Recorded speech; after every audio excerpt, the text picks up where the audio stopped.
The idea that governmental offices and employees have insider knowledge about conspiracy theories and unknown sightings is not a new one.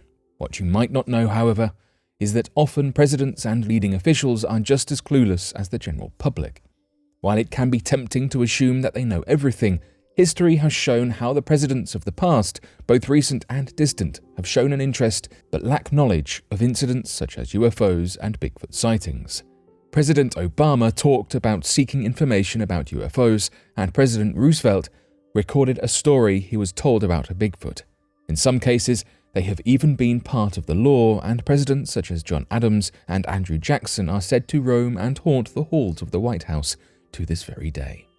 So today, here at Unexplained Mysteries, we will be taking a look at 3 presidential confessions along with hauntings in the White House.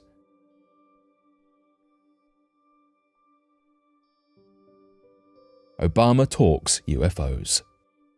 Unidentified flying objects are an array of objects that are seen in the sky without any known origin, form, or trace.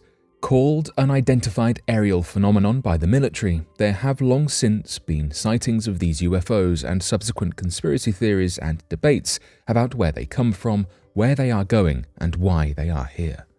Oftentimes, these objects have moved in strange, scientifically unexplainable ways. While previous reports were for decades often denied or dismissed as simply coincidences or mistaken sightings, the US military has recently started to confirm the authenticity of many images and videos showing UFOs in the sky. In May of 2021, former President Barack Obama attended the Late Late Show with James Corden as a guest, where he was asked about the more recent UFO sightings and what he thought or knew about them. Band leader Reggie Watts put the former president on the spot, asking him if he had any theories or information about what is known of UFOs. Former President Obama proceeded to state that he had asked about these phenomena when he first came into office, questioning whether the government was keeping alien specimens and spaceships in a lab somewhere. Though his initial response was playful and light-hearted, he went on to offer a more serious opinion, along with his personal insight on the subject. While there are definitely videos, photographs, and miscellaneous footage revealing unknown objects in the sky, there is very little knowledge, or at least public knowledge, that the president had access to explain what they are. While for decades prior the government denied the allegations of any existence of UFOs or UAPs, the US Navy has more recently confirmed the legitimacy of such videos and photographs, with various experts offering their input and knowledge on the topic as well. Teddy Roosevelt on Bigfoot. Theodore Roosevelt was the 26th President of the United States and a greatly skilled writer among his other talents. He wrote on a large variety of topics and subjects, including memoirs about his time with the Rough Riders, military history novels, and books containing information about his hunting experiences. In his personal writings, he discussed a myriad of different animals that he hunted, which did not include any encounters particularly supernatural or strange like a ghost or a Bigfoot. However, although he never wrote about seeing or hunting a Bigfoot himself, he did write about someone else's encounter with one in his book The Wilderness Hunter, which was published in 1893. This story was told to him by someone that he described as a grizzled, weather-beaten old mountain hunter, whose name was Bauman. The sighting occurred near the Salmon River, which runs between Idaho and Montana. It was claimed that Bauman was hunting around with another man when they realized they were being followed by what they originally suspected was a bear. The two were hunting and beaver trapping when the creature was found to be stalking them, and it ransacked their camping grounds when they were gone. The next day, while Bauman was out hunting, the other man was fatally attacked and left there with a broken neck.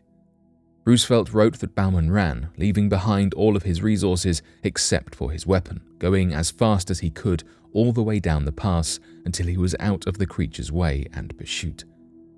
Bauman was certain he had encountered a North American Sasquatch, which is also referred to as the Great Wood Ape, or as we know it, Bigfoot. Bauman described it as a half-human, half-devil or half-goblin beast, which Roosevelt recorded in the book.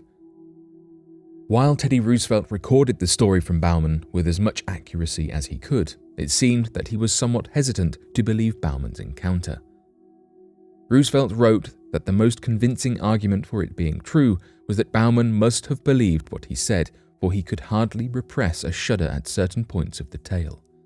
Although he added as a point of contention that he was of German ancestry and in childhood had doubtless been saturated with all kinds of ghost and goblin lore. This revealed that perhaps Roosevelt thought Bauman believed the creature was a Bigfoot because of the influence of ghost and goblin lore in his upbringing. Whether Bauman's experience was truly with a real Bigfoot or not, it certainly made for a great and interesting story. Ghosts in the White House. The White House is possibly the most famous building in the entirety of the United States of America. Home to all the previous presidents as well as the current one, it has been an integral part of American history and society. It's also thought to be one of the most haunted houses of the country, with almost anyone and everyone who has lived or visited there for long periods of time, from the presidents themselves to first ladies, White House staff members and guests, all expressing having felt ghostly presences and experiencing strange, unexplainable events. Some have even stated that they ran into the ghostly apparitions of several former presidents. The first of these sightings is the ghostly apparition of the First Lady Abigail Adams, who was the wife of John Adams, president from 1797 to 1801. This was in the early days of the White House, when Washington, D.C. was still just a town built on the swampy land of the banks of the Potomac River. Because most of the rooms were damp with humidity, the First Lady would use the East Room of the new White House to dry the washed clothes. There have been claims that her ghost has been seen walking towards the East Room, holding her hands out as if she is carrying the laundry there. Another supposed sighting is that of President Andrew Jackson, a man who held grudges, one of which was against those who caused his election loss against John Quincy Adams. Jackson has been often said to be roaming the halls.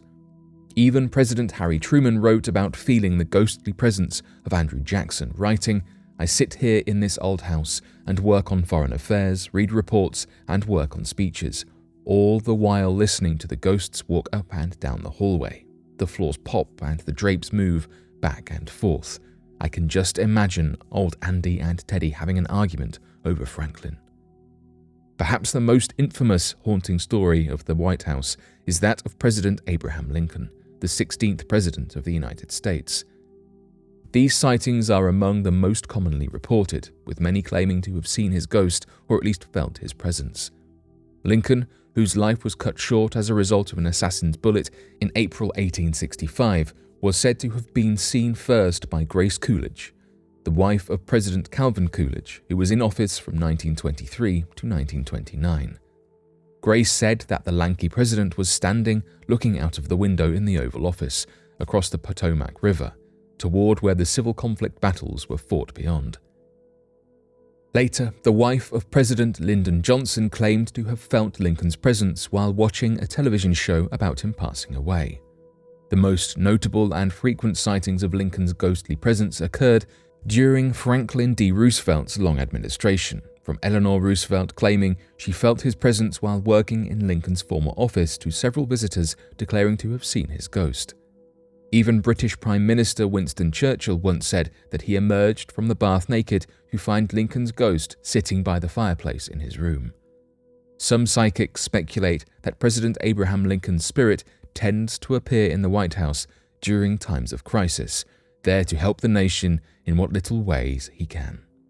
As we have seen, the presidents themselves have become essential to the stories of hauntings and the supernatural within the White House, with many of them either seeing ghosts or becoming them.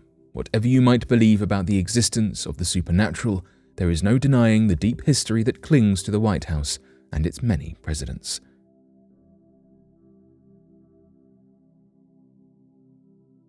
But what do you make of these presidential findings?